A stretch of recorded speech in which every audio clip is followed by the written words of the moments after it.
Nama Om Vishnu Padaya Krishna Presta Bhutale Shrimati Bhakti Vedanta Swamini Iti Namane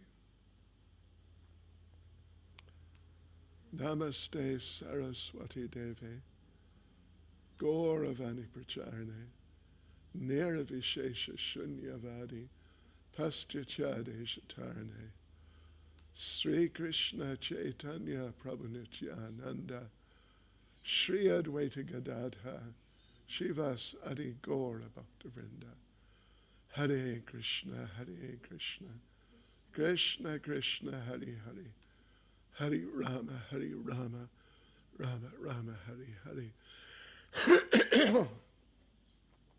Vanchkalpatarubhyascha Kripa Sindhubhya Evacha Patitanam Pavanebhyo Vaishnavebhyo Namo Namaha. So, devotees, let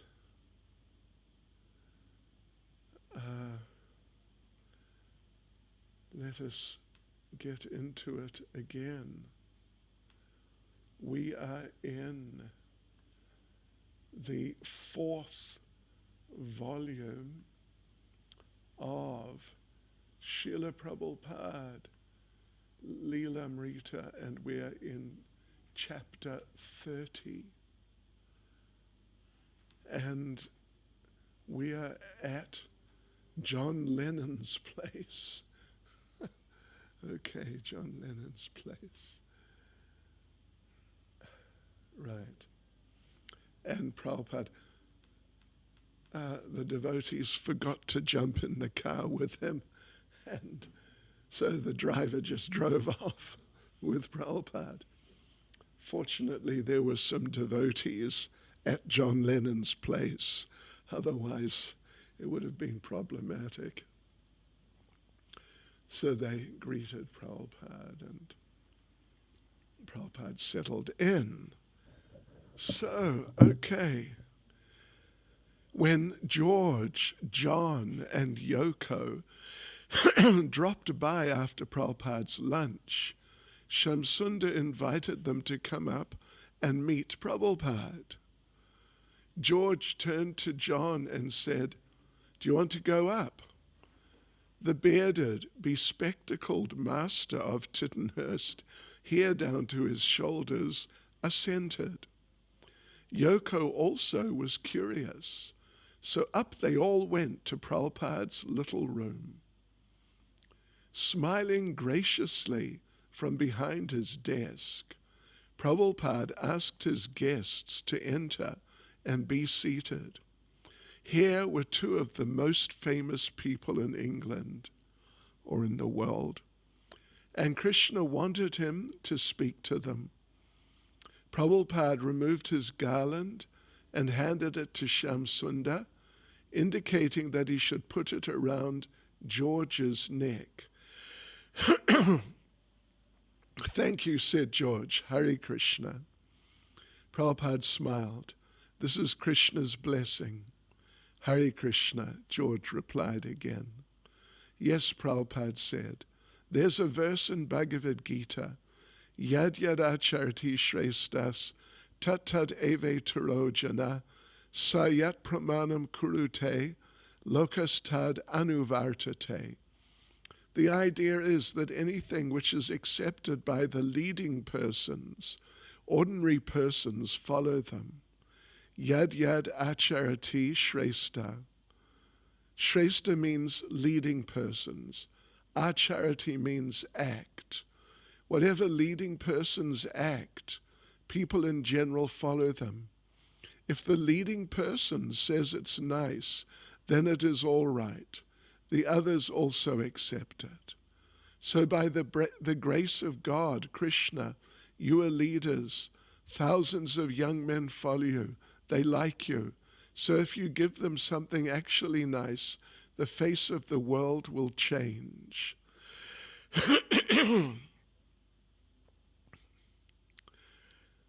So, yeah, I mean, of course, that principle is there in Bhagavad Gita. We all know about it. It's so prominent and important. But just in general, you know, the Beatles, before the Beatles, the top person, the top, was Elvis Presley. And I was an Elvis Presley fan. I don't know about any of you. Because, yeah, when I was young, I was like 10, 11. The Beatles came out. I think I was, what was I, 12 probably. But so just before that, Elvis. And the Beatles came out, and they were the first people, the first men, young men, for I don't know how long, probably in Western society, like couple of 100 years or something, who had long hair. Yeah. Although they didn't have very long hair, but I mean, it was long. It was a lot longer than normal. The Rolling Stones had much longer hair. And then, you know, then it sort of went wild. But the Beatles, were so incredibly prominent.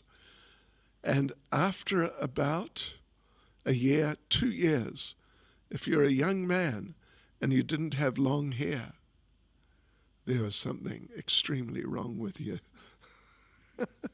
You are definitely not cool at all. And it's that principle. It's that principle, yeah? So Prabhupada's onto them. Although George and John were about the same age as most of Prabhupada's disciples, Prabhupada considered them shreshtas, respected leaders. You're also anxious to bring some peace in the world, Prabhupada continued. I've read sometimes your statement. You are anxious also. Everyone is. Every saintly person should be anxious to bring in peace in the world. But we must know the process. He explained the peace formula according to Bhagavad Gita. Only those who recognize the Supreme Personality of Godhead as the proprietor of everything, the object of all sacrifices, and the friend of everyone can find peace.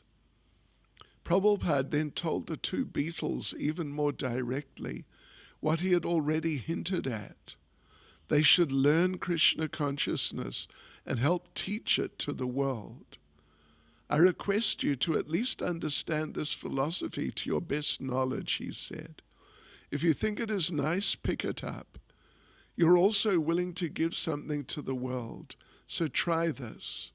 You've read our books, this Bhagavad Gita as it is? John, I've read bits of the Bhagavad Gita. I don't know which version it is. There's so many different translations. Prabhupada, there are different translations. Therefore, I've given this edition, Bhagavad Gita as it is. Prabhupada explained that the material world is a place of misery. Nature is cruel. In America, President Kennedy was thought to be the most fortunate, happy man, honored throughout the world. But within a second, Prabhupada loudly snapped his fingers. He was finished, temporary. Now what is his position? Where is he? If life is eternal, if the living entity is eternal, where is he gone? What is he doing? Is he happy or is he distressed? He is born in America or China. Nobody can say. But it is a fact that as living entity, he is eternal. He is existing. Prabhupada explained the transmigration of the soul. Then again he requested, try to understand it, and if it is nice, you take it up. You're after something very nice. Is my proposal unreasonable? The two beetles glanced at one another but didn't answer. Prabhupada gave a soft, amused laugh. You're all intelligent boys. Try to understand it. Prabhupada spoke of the importance of music in the Vedas. The Samaveda, he said, is full of music. Followers of the Samaveda are always in music. Through musical vibration, they're approaching the Supreme. He then sang slowly 3 verses from Srimad Bhagavatam. Matirna Krishne Paratasvato va, mito bipadyeta grihavratanam, adantago bia vishatam tamisran, punas charavita charavananam, nate vidu swarta gatim hi vishnum, durashaya ye bahir artamanina, andatyatandir upaniyamanas, te pishatantriyam urudamni badha, naishammatis tavad urukramangrim, sprishatyanarto pagamoyadarta, mahiya sampada rajobhishekam, nishkinchananam navranita yavat. Then Prabhupada asked his guests what philosophy they were following. Following? John asked. We don't follow anything, Yoko said. We're just living. We've done meditation, said George. Or I do my meditation, mantra meditation. They began to ask questions. The same questions Prabhupada had heard so many times before. After hearing Prabhupada's explanation of Brahman, the all-pervading spiritual energy of the Supreme Personality of Godhead, Yoko doubted whether Brahman could remain pure and not deteriorate in time. Prabhupada advised that she would have to become a serious student before she could actually understand spiritual philosophy. John and Yoko, being devoted eclectics. You know what eclectic means? You do? Okay. Eclectic? No problem. Eclectic means people who are interested in all sorts of things. I mean, almost everything, but in spiritual eclectics means they are interested in all the Krishna consciousness and Islam and Christianity and meditation and yoga, and those are eclectics. So, okay, yeah. So they had difficulty accepting Prabhupada's concept of Vedic authority. John, we still have to keep sifting through, like through sand, to see who's got the best. Prabhupada, no. One thing you try to understand, why these people, if Krishna is not the supreme authority, why they're taking Krishna's book and translating? Why don't you try to understand? Wow. Prabhupada's really on their case. George, I'm not saying Krishna isn't the supreme. I believe that.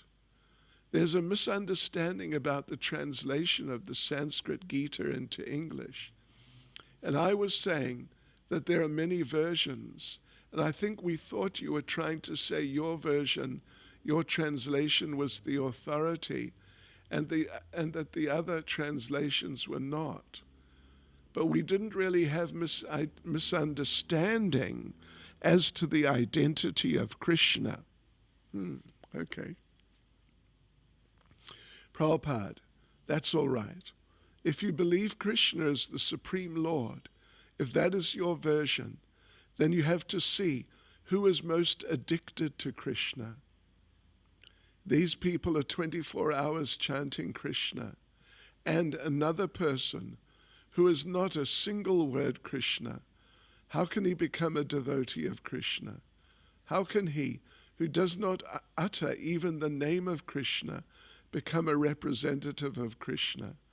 If Krishna's authority and that is accepted, therefore those who are directly addicted to Krishna, they're authorities. After more than an hour of conversation, Prabhupada distributed some prasadam to John, George, Yoko, and the few disciples in his room. If these Shrestas were to take up Krishna consciousness, that would be good for them and many others also. He had done his duty and provided them the opportunity. It was Krishna's message, and to accept it or not was up to them. John said he had something to do and he excused himself. As everyone was leaving, Yoko, walking down the stairs, turned to John and said, "Look at how simply he's living. Could you live like that?" In the evening, Prabhupada sat with the three couples, Shamsundar and Malati, Gurudas and Yamuna, and Mukunda and Janaki. After a year's separation, they were happily with Prabhupada, and he was happy to be with them. The love they shared and their mutual satisfaction at being together was based on a unifying desire to establish Lord Chaitanya's Sankirtan movement in this important city. Now that Prabhupada had come to London, work would not slacken. It would increase under his expert guidance. Prabhupada would daily instruct the men on organizing more London preaching, and they could report to him as necessary.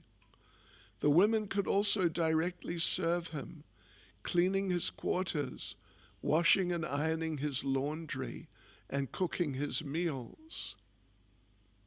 No one can afford a house like this in England anymore, Prabhupada said. England has gone down.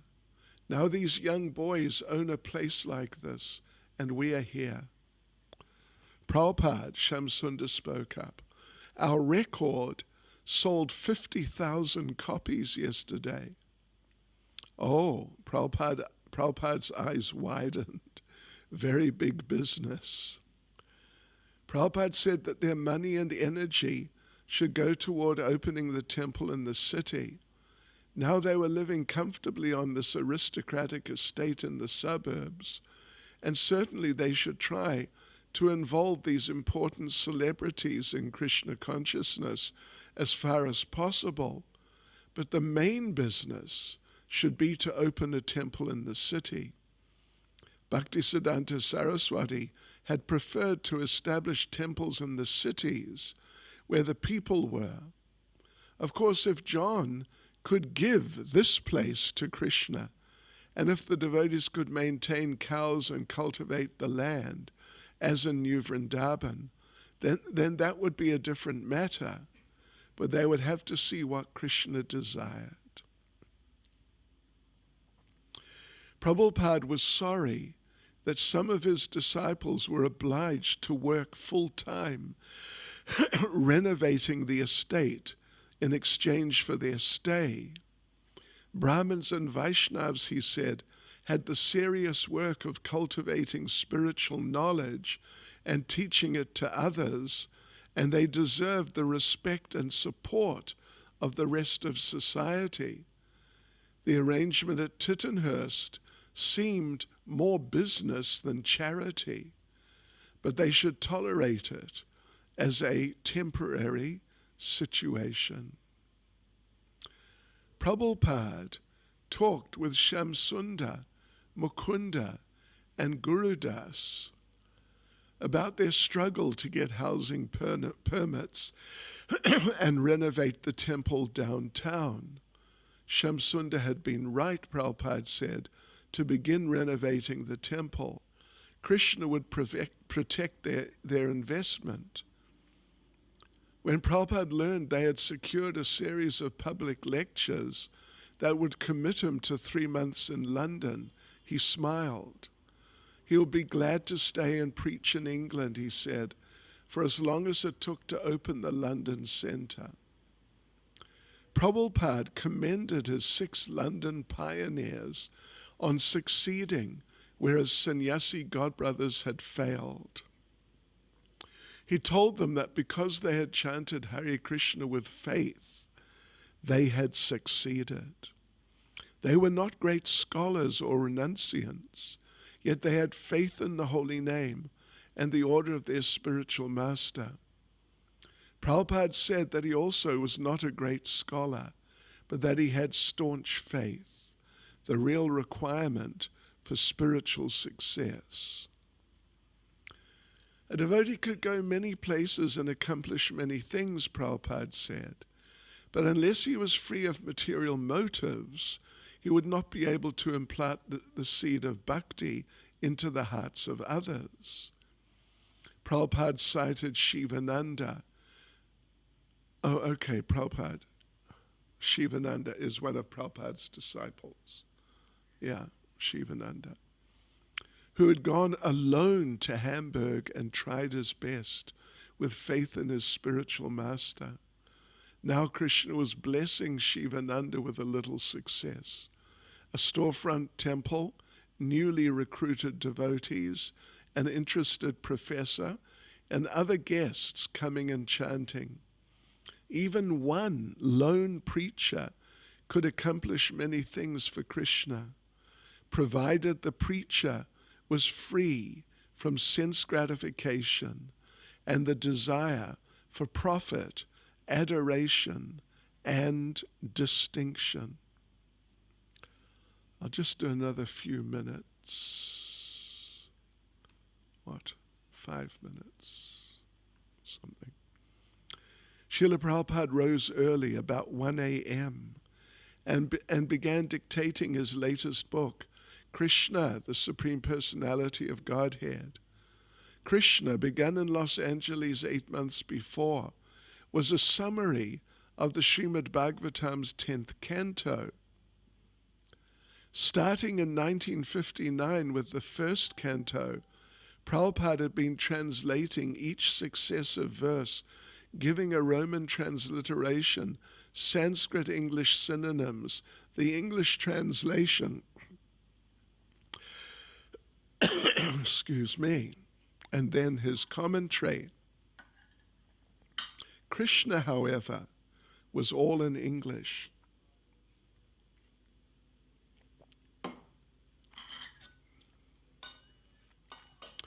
With translation and commentary blended together as transcendental stories. In his verse-by-verse translation of the Bhagavatam, Prabhupada was still working on the 3rd canto, so to reach the 10th canto could take many years, but he was uncertain how many years longer he would live, and the thought of passing away without giving the world an authorized, readable account of the 10th canto had been unbearable. Being the account of Lord Krishna's earthly pastimes, the 10th canto was the climax of Srimad Bhagavatam and the richest nectar of transcendental literature.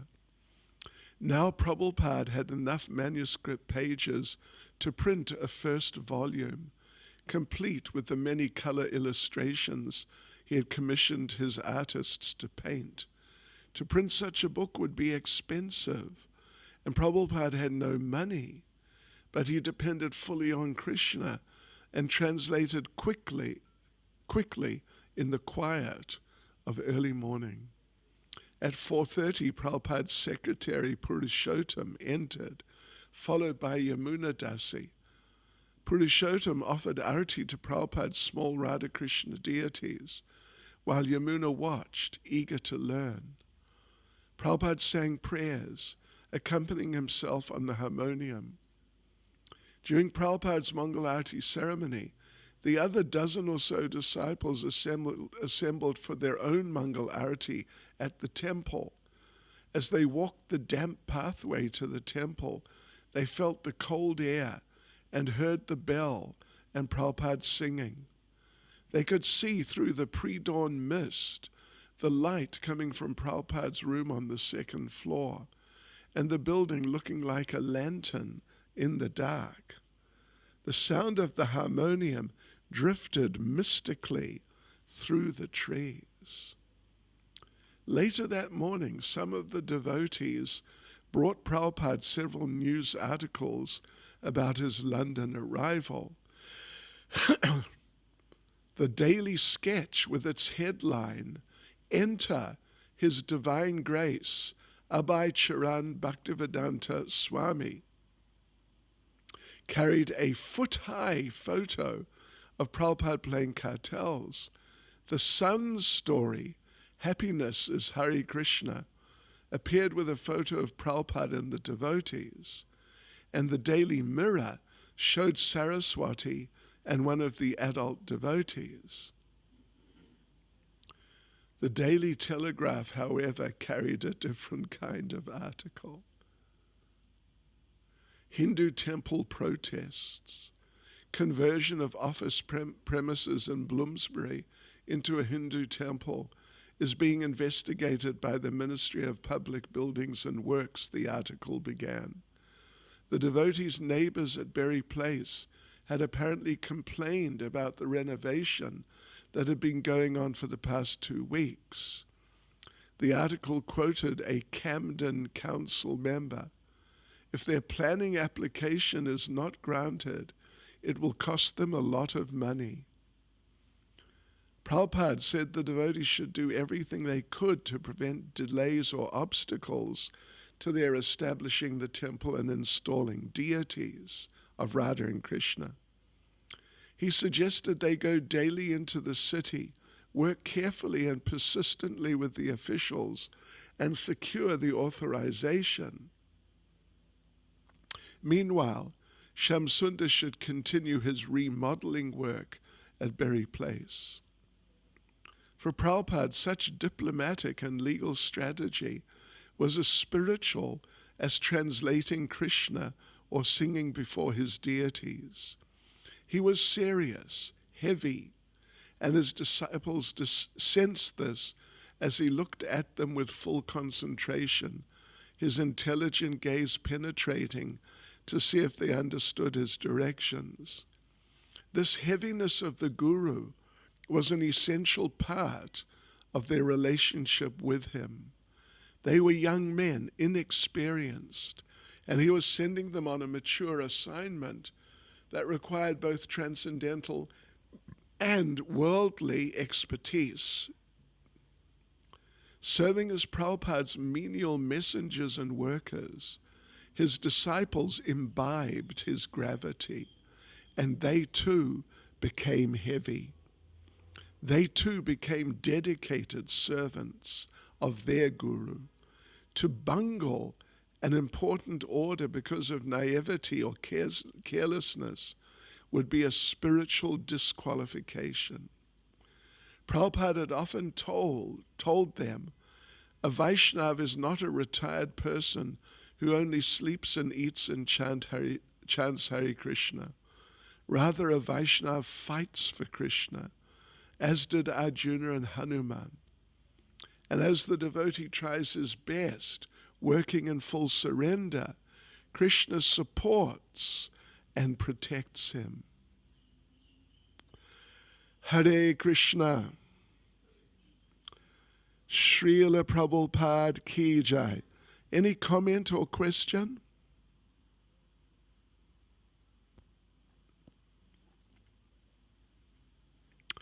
Hare Krishna.